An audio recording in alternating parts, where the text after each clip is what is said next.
Pak MPR nggak boleh ngundang saya. Pak Nusron apalagi nggak boleh. Itu kalau di kampung sama saya hormat, kalau di sini kok kayak menteri itu. Menteri betul tapi. Lawang gurunya dia itu teman saya gitu. Jadi tanya ini kalau nggak percaya. Makanya kalau sama saya beliau cium tangan, saya sebetulnya ya nggak siap dicium tangan menteri itu nggak siap. Apalagi dihormati Pak Nazar nggak siap, nanti dikira minta haji malah repot. Ya alhamdulillah ini ada Pak Muzani, orang yang bisa ngelantik seseorang jadi presiden. Masih punya utang satu, bisa nggak ngelantik kita jadi ahli surga? Saya ini punya dua permintaan, satu jangan diundang lagi. Dua, saya minta maaf kalau yang ingin ngundang mohon nggak usah diteruskan. Assalamualaikum warahmatullahi wabarakatuh. Waalaikumsalam warahmatullahi wabarakatuh. Alhamdulillahirabbil alamin wassalatu wassalamu ala asyrofil mursalin sayyidina maulana Muhammadin wa ala alihi wa sahbihi ajmain amma ba'du. Ingkang sangat kula hormati niki wonten Habib Nabil, semua keluarga besar Habib Mungtir, semua min usulihi wa furuhi sedanten ingkang kula hormati. Ingkang terhormat Habib Ahmad Bahar, Habib Ja'far Al-Attas, niki wonten Profesor Nazaruddin, wonten Pak Muzani, wonten Mas Nusron sedanten ingkang kula hormati. Yang spesial saya ini punya dua permintaan. Satu jangan diundang lagi. Dua, saya minta maaf kalau yang ingin ngundang mohon nggak usah diteruskan. Saya akan cerita yang ilmiah. Saya terima kasih tadi sama Habib Abdullah bin Ja'far sama Ustadz Hasan Saifur Rijal. Begini, kenapa saya banyak dikutip para narasumber?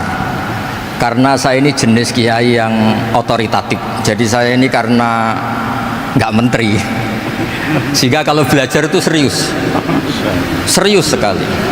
Ya alhamdulillah ini ada Pak Muzani, orang yang bisa ngelantik seseorang jadi presiden. Masih punya utang satu, bisa nggak ngelantik kita jadi ahli surga? Begini kalau cerita ilmiah, nanti saya baca hadisnya.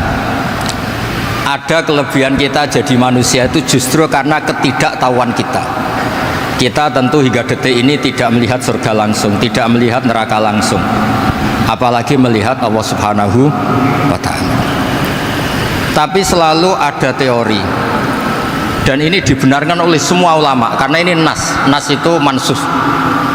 Dan itu diantara kelebihan Rasulullah SAW adalah diutus kafatal linnas, untuk semua orang. Sehingga ada orang ditanya, dengan apa kamu tahu kalau Tuhan itu satu?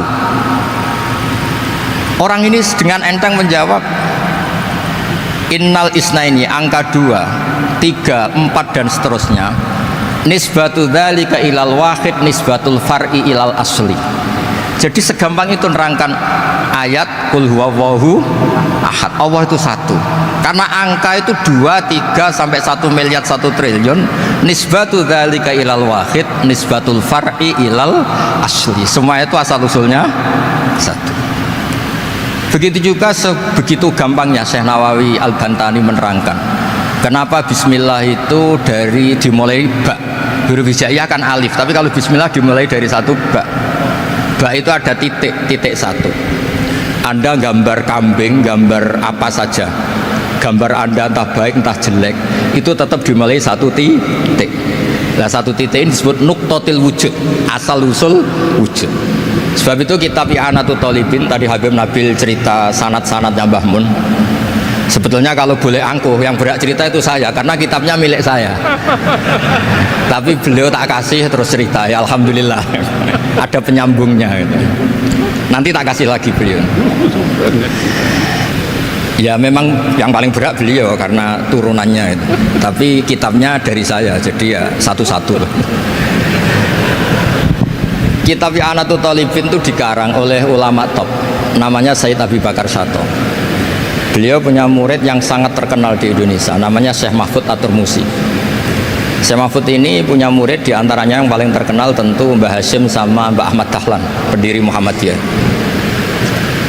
Jadi kemudian kitab I'anah ini populer sekali untuk menerangkan fikih-fikih di Indonesia.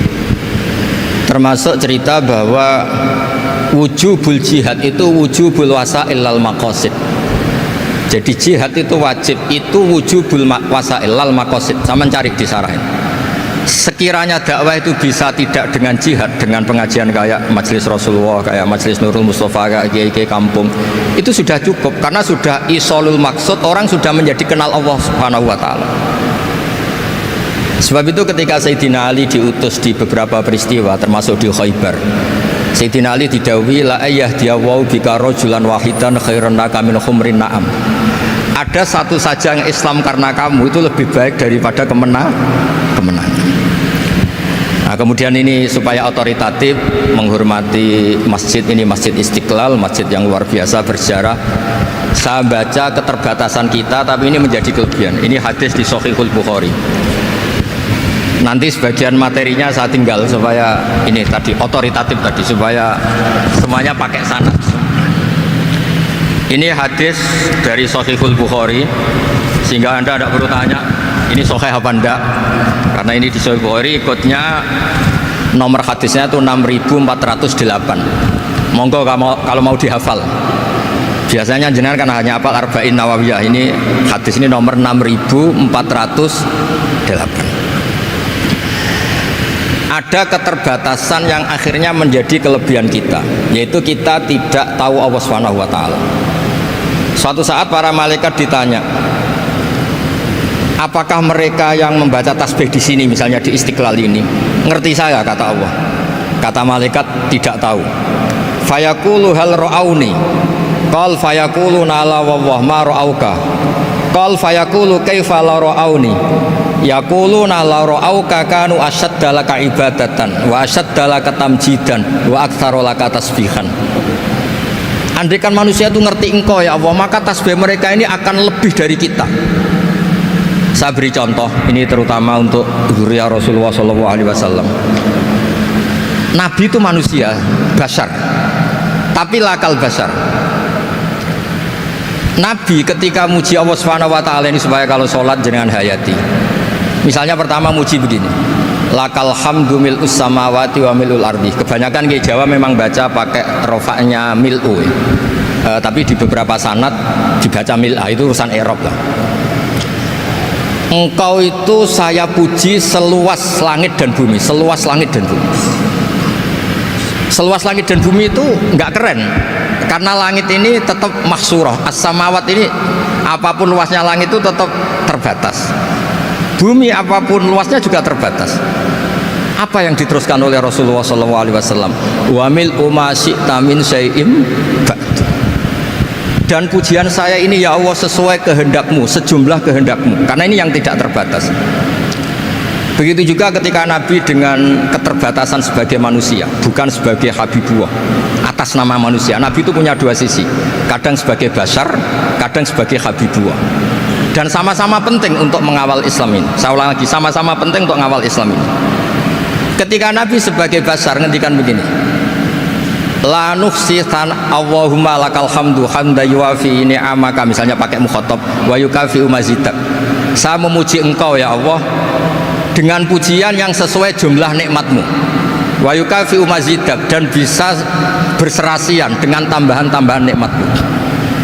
Tapi apapun luasnya nikmat itu terbatas, sehingga Nabi nambahi, la ukhsi thana'an alita anta kama athneta ala nafsik. Saya muji ini tidak terhitung, sama sejumlah pujian yang engkau lakukan. La ukhsi atau la nukhsi thana'an alika anta kama athneta ala nafsik. Sehingga ini kreasi-kreasi Bani Adam yang malaikat itu tidak bisa. Saya ulang lagi, ini kreasi-kreasi Bani Adam yang bakat malaikat itu tidak bisa. Ini saya baca di kitab Fathul Bari, ini sarahnya kitab Bukhari. Kata Imam, ini saya ulang lagi, ini kata Imam Ibnu Hajar al-Asqalani, pensarah terbaik Bukhari. Jadi Sahihul Bukhari itu punya sarah paling terkenal namanya Fathul Bari. Itu gurunya Syekh Zakaria Al-Ansari. Syekh Zakaria itu dikenal sebagai Syekhul Islam. Itu berkahnya punya guru alim banget, kereng. Ibnu Hajar al-Asqalani itu kereng itu keras. Kalau muridnya tidak bisa itu keras sekali, tapi urusan ngaji saja. Terus punya murid itu pinter sekali, namanya Ibnu Hajar al-Haytami. Jadi beliau kalau mau ngaji ya susah karena gurunya tuh alim nyuruh baca. Kalau mau ngajar ya susah, muridnya tuh alim takut salah. Jadi akhirnya pinter. Orang punya murid alim alama itu kan bingung. Makanya saya tidak suka kalau Profesor Nazar ngaji saya. Nanti ngoreksi repot. Sudah gitu Islamnya beliau formal karena Menteri Agama, saya non formal. Lama-lama Islamnya beliau legal, saya ilegal. Kan jadi repot nanti. Makanya tadi tak bully, tak cocokkan. Kalau jenengan Menteri Agama sampai akhirat berarti top. Tapi kayaknya di akhirat saya yang ngelamar jadi Menteri Agama. Tidak ada, ini nggak penting. Ini hanya gojlokan saja supaya kelihatan bahwa menteri pun juga warga Indonesia. Begini kata Ibnu Hajar al Asqalani, ini saya baca ya supaya penghormatan saya sama Habib Umar Hafid. Saya ini baca kitab beliau khatam serius, namanya Taujihun Nabi li Mardoti Bari, yang ditulis oleh Ustadz Fahmi bin Ali bin Ubaidun. Saya baca banyak, termasuk ketika beliau punya manhaj yang tidak populer, kata beliau fala buddha antuwattina nafsaka ala annana khudamatu hadal kaun. Kamu harus yakin bahwa tugas kiai, tugas ulama itu khudamatu hadal kaun, mengkhidmati semua alam raya ini. Dan jangan pernah putus asa, misalnya melihat non muslim terus kamu putus asa, ini non muslim enggak. Bisa saja suatu saat rubbama aslama fakhasuna islamu, bisa saja dia Islam fakhasuna Islam. Nah, ini wirasah nabawiyah, karena dulu Nabi ketika dari kampung Abdi Yalil dan disakiti, malaikat Jibal itu usul supaya kampung itu dihabisi, kata Nabi apa? La bal arju ayukhrijawah min aslabihim ma ya'budu wa la yusyriku bihi syai'an. Bisa saja bapaknya masih kafir, anaknya Islam, cucu-cucunya apa? Islam. Kayak apa Nabi itu? Rojaknya Masya Allah. Nah kemudian ini kembali ke tasbih tadi. Kata Ibnu Hajar al Asqalani, yukhadu min hadal hadis anna dzikral hasil min bani adam a'la wa asyrafu min adzikri al hasil min al malaikah li husuli dzikril adamin ma'a kasratis syawaghil wa wujudis sawarif wa sudurihi fi alamil ghaibi bi khilafil malaikati fi dzalika kulli. Jadi kita ini enggak melihat Allah langsung, enggak melihat surga langsung, enggak melihat neraka langsung. Tapi cara kita zikir, wis nek wis di neraka yo nangis tenan. Padahal yo ora mesti mlebu neraka, lha nangis tenanan. Kayak apa iman kita? Nah, iman seperti ini sesuai kriteria awal sing dikersana Allah, alladzina yu'minuna bil ghaib. Maka andekan saya ini kok dikasih mukasyafah sama Allah untuk melihat surga, saya milih enggak melihat supaya ngikuti yang tetap ghaib. Nanti kalau saya melihat langsung kemudian iman, kata Allah, akeh tunggali aku iman mau melihat itu. Jadi kadang-kadang keterbatasan kita ini penting. Makanya masyhur Nabi pernah ngendikan tuba liman ro'ani wa amanabi, tapi wa tuba liman lam yaroni wa amanabi. Kalau orang melihat saya kemudian iman itu biasa. Ini orang zaman akhir tidak melihat saya tapi iman. Kadang-kadang itu nggak lewat Habib yang ganteng tuh, enggak lewat Mudin. Mudin di kampung rapati di duit, ini aku mulang tauhid ya mandi. Islam lu digawa Habib ya mandi, digawa menteri ya mandi, digawa Mudin ya mandi. Karena Islam tuh kafatal, napa kafatal. Nah yang nggak dipunyai malaikat adalah tadi seperti cerita saya tentang Imam Amudi. Segampang itu. Makanya di tradisi pondoknya Mbah Maimun itu ada tradisi qaddimid dirayah ala riwayah. Logika riwayat itu penting karena itu menjadi nyaman. Ya kayak tadi, Allah itu satu. Ketika kita berpikir angka 2, 3 sampai sekian miliar, sekian triliun, nisbatu dzalika ilal wahid, nisbatul far'i ilal asl. Semua itu dibanding angka 1 adalah cabang. Gambar kayak apa ruwetnya, dinisbatkan asal usulnya mesti satu nuktoh, yaitu satu titik. Nah satu titik ini kata pengarang Yanatul Talibin, bi kana makana wa bi yakunu mayakun. Nah kemudian terakhir ini nggak boleh lama-lama. Kalau lama-lama nanti sampean pinternya nyanyi saya, jadi itu sudah. Tapi nggak apa-apa lah. Saya ini termasuk kiai yang sudah diundang. Ini termasuk Pak MPR, nggak boleh ngundang saya. Pak Nusron apalagi nggak boleh. Itu kalau di kampung sama saya hormat, kalau di sini kok kayak menteri itu. Menteri betul tapi. Lah wong gurunya dia itu teman saya gitu. Jadi saya tanya ini kalau nggak percaya. Makanya kalau sama saya beliau cium tangan, saya sebetulnya ya nggak siap dicium tangan menteri itu nggak siap. Apalagi dihormati Pak Nazar nggak siap saya. Nanti dikira minta haji malah repot. repot. Saya ini tadi bisik-bisik itu urusannya ilmu tasawuf, ya ada urusannya dengan haji. Nah, cocokan. Kenapa beliau suka ilmu tasawuf? Saya kan sering lihat beliau ceramah di TV. Katanya obat Gus obat. Orang kalau belajar tasawuf kan kepenak itu. Kayak wis ahli swarga kan kepenak di tasawuf itu kan mang. Sekarang saya cerita tentang ini karena bidang yang saya tekuni.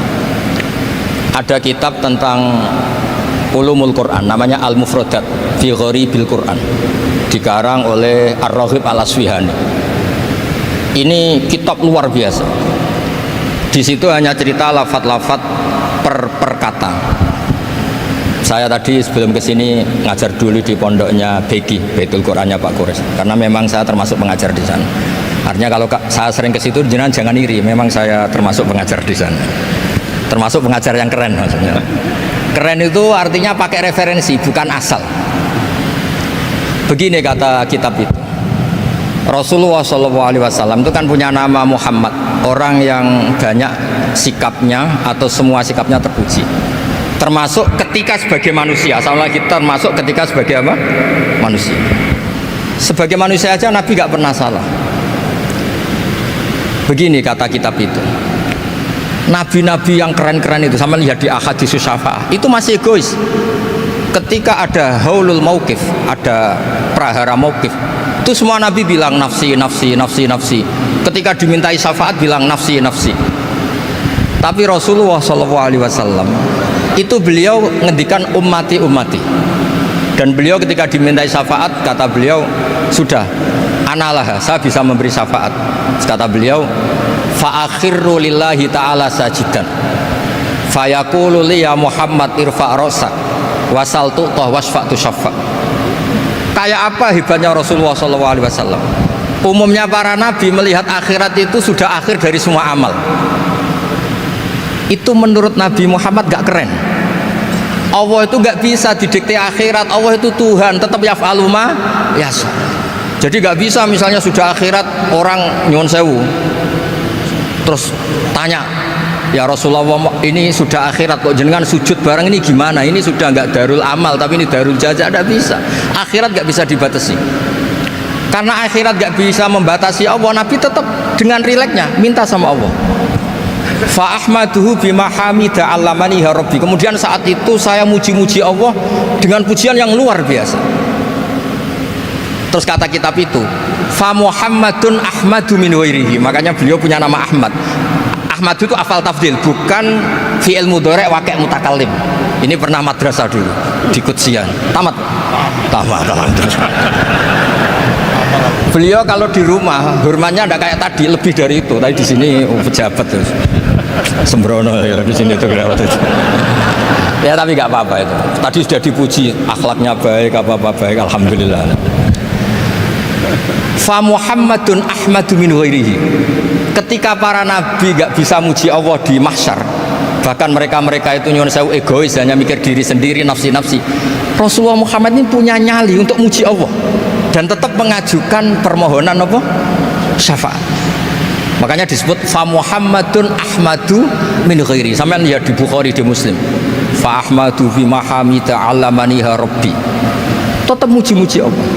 Nah, bukti bahwa teori saya benar dan otoritatif adalah yang nggak bisa hilang di surga itu juga wiridan. Ketika kita masuk surga, apa kita kegiatannya?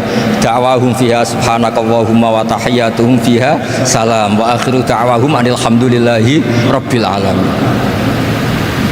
Nah, kemudian ini juga yang terus kemudian dinyatakan al-baqiyatus sholihat. Ini kalimat-kalimat yang abadi. Karena apa? Di dunia ya kita bilang subhanallah alhamdulillah, di akhirat dia bilang subhanallah. Kayak apa kerennya kita sebagai Bani Adam. Nah, makanya disebut alladzina yu'minuna bil ghaibi. Wong tidak melihat Allah, tidak melihat surga, tidak melihat neraka, tapi iman kita ini kayak iman sing musyahadah. Iman sing hakul yakin, ainul yakin. Kenapa demikian? Ya karena tadi kita diajari terus menerus oleh Rasulullah SAW. Yang terakhir saya cerita mukjizat. Ini juga terkait dengan betapa mudahnya hadad din ini di logika, dicerna. Kata Rasulullah SAW, sabda Nabi di hadis, salang lagi ini hadis sahih di bab awal Fadailul Quran di Sahihul Bukhari. Dicek kalau gak percaya dicek. Ma minal anbiya'i nabiyyun illa u'tiya minal ayati ma misluhu amana alaihil bashar. Wa innama kana alladhi utitu wahyan awhahu wa ilayya fa arju an akuna aktsarahum tabi'an yaumal qiyamah. Enggak ada nabi kemudian kecuali dikasih wahyu, dikasih mukjizat. Dan mukjizat ini dahsyat sehingga orang itu dipaksa iman. Kayak Nabi Soleh, ada unta besar keluar dari batu. Nabi Musa punya tongkat dipukulkan ke Laut Merah langsung menyibak jadi daratan. Tapi kata Nabi Muhammad SAW, saya itu tidak punya mukjizat kayak itu, juga gak ingin. Saya ini dikasih mukjizat Al-Quran. Dan saya berharap karena mukjizat Quran ini adalah terus kemudian umatku menjadi yang terbanyak ila yaumil ya. Sekarang kita berlogika. Ini kata kitab Fathul Bari lagi. Kita berlogika. Ajaza yu'jizu ijazan. Sesuatu yang menjadikan orang lain nggak mampu disebut ijaz. Kemudian karena ayat menjadi mukjizat, sesuatu yang kita sepakat tidak mampu. Nah kalau itu masalahnya, tongkat dipukulkan laut kemudian menjadi kering, kita mampu enggak? Enggak kan? Tapi pertanyaannya, Anda bikin nyamuk mampu enggak? Enggak kan? Anda bikin sapi, bikin unta mampu enggak? Enggak kan? Makanya Nabi Muhammad SAW cukup, sudahlah kamu itu manusia, bahkan sekedar menciptakan lalat itu udah bisa. Inna wahala yastahi ayyadriba masalam ma'ba'udatan fama fawqah. Kemudian mukjizat ini sama Nabi dicontohkan hal-hal yang keseharian kita. Wa min ayatihil lailu wan naharu wasyamsu wal qamar. Sekarang peristiwa laut dibelah Nabi Musa dengan matahari yang nggak pernah turun mesin, itu keren mana coba? Keren matahari yang nggak pernah turun. Terus kata Ibnu Hajar Al Asqalani, li'annal mu'jizat al-madiyah kanat khisyatan tusyahadu bil absor kana qati soleh wa asa Musa wa mu'jizatul Quran tusyahadu bil basirah fakana man yattabi'uhu atau yatba'uhu li ajliha aksar fa innal ladhi yusyahadu bil absor yang qaridu bingkiradi musyahidihi walladhi yusyahadu bil basirah bakin. Ya saya ulang lagi, bakin. Ya, bagian terus disaksikan orang sing ja'a badal awali mustamirran. Begini logikanya. Mukjizat kayak nakoti Soleh atau Aso Musa yang terkenal. Saya andaikan jadi umatnya Nabi Musa terus dikasih tongkat itu, terus bisa apa coba? Ketika kita punya utang disuruh nyaur ya nggak bisa dipakai jaminan kan. Sudah gitu orang tanya ini asli apa enggak? Kalau asli buktikan, kan ya repot. Tapi kalau kita jadi umatnya Rasulullah SAW ditunggoni Quran, punya banyak masalah resepnya sabar. Kalau nggak bisa sabar ya nyari kiai-kiai tukang ijazah nak menodongannya mandi. Karena orang mensifati Allah itu macam-macam. Makanya saya pastikan nggak ada agama yang mengajarkan rasional kayak agama apa? Islam. Makanya liqaumi yaqilun liqaumi yatafakkarun. Coba misalnya nyamuk. Kamu bikin nyamuk tidak bisa kan? Nyamuk punya organ tubuh kecil, organ tubuhnya punya urat. Kamu mikirnya kayak apa? Sekedar bikin patungnya saja tidak bisa, apalagi bikin nyamuk. Jadi untuk mengakui kudrohnya Allah yang tidak terbatas dan kita lemah, itu udah usah nunggu peristiwa kayak terbelahnya laut. Cukup wa ma min dabbatin fil ardi wala ta'ir yatiru bi janahihi illa umamun amsalukum inna fi khalqis samawati wal ardi waqtilafil laili wan nahar, seterusnya la ayatil liqaumi yaqilun. Nah, gara-gara pola yang diajarkan Nabi itu ila yaumil qiyamah orang tetap Islam karena nyaman dengan kepastian mukjizat ini baqiyah ila yaumil qiyamah. Itu kayak apa baiknya Nabi? Makanya saya suka tadi burda yang dibaca. Ada ulama kayak Muhammad bin Said Al-Busiri yang ngarang burda. Itu kalau berpikir itu sederhana. Ngeten lho Gusti, malah nerangno pangeran. Lama da'awa da'ina li taati bi akramir rusli kuna akramal umami. Ngeten lho Gusti, karena Rasul Muhammad itu terbaik, ya logikanya umatnya juga terbaik. Jadi lama da'awu da'ina li ta'atihi bi akramir rusli mesti kunna akramal umat. Jadi Burda ini saking manjanya sama Allah sampai bilang gini, wala yadhiqa rasulullah jahuka bi'idal karimu tajalla bismimun takimi. Ya Allah, engkau telah menamai nabi engkau itu Raufur Rahim, yang penuh kasih sayang, yang sohibus syafa'ah. Maka ketika engkau ingin nyiksa kami dengan alasan engkau ini al-muntakim, dat yang bisa nyiksa orang maksiat, jenengan harus ingat ya Allah bahwa nabi kita itu nabi yang engkau gelari Raufur Rahim. Ya kalau gitu jangan jadi nyiksa. Terus gunanya apa digelari Raufur Rahim reso nyafaati gitu. Itu jenis wala yadhiqa rasulullah jahuka bi idzal karimu tajalla bismi muntak. Terus fa inna min judika dunya wa darrataha wa min ulumika imal lauhi wal qalam. Dan itu juga yang dibuktikan Rasulullah SAW. Sampai beliau ngendikan likulli nabiyyin da'watun mustajabah wa akhtabi da'wati syafaatan ummati yaumal qiyamah. Semua nabi itu punya doa yang mustajab dan semuanya sudah dipakai di dunia. Tapi saya menyimpan jatah itu supaya saya tetap punya hak syafaat fi yaumil qiyamah. Terus ini bukti-bukti bahwa ilmu yang selama ini diajarkan para habaib, para kiai itu otoritatif. Saya hanya bantu jenengan memastikan kalau hadis itu sahih dimaknai oleh ulama-ulama yang kredibel. Ya, perjanjian terakhir tadi, saya ini termasuk kiai yang sergap tanya Mas Nusron, Pak Muzani juga pernah ke rumah saya. Meja saya itu isinya ya kitab. Habib Nabil pernah ke kamar isinya kitab. Jadi kalau jenengan ngundang saya itu berhadap-hadapan sama hukumnya Allah, yaitu ganggu orang belajar gitu aja. Mohon ngoten mawon. Assalamualaikum warahmatullahi wabarakatuh.